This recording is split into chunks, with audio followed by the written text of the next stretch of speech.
ay totoo. But, sinabi ko na sa Karam Vlog, na Lenny is the real winner pala. Kasi why? Why?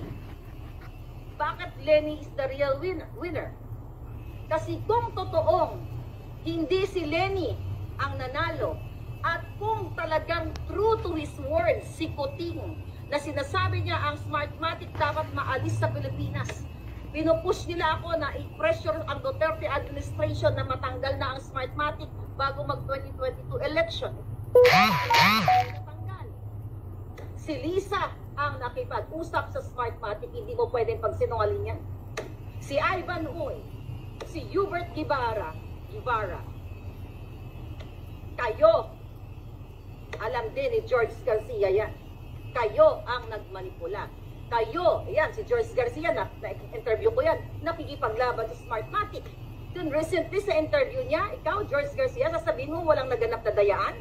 Samantalang dati, gusto ni Kuting na interviewin ka para i-highlight natin ang dayaan sa election. Dahil, naniniwala ako na dapat ang Pilipinas ay magkaroon ng clean and honest election.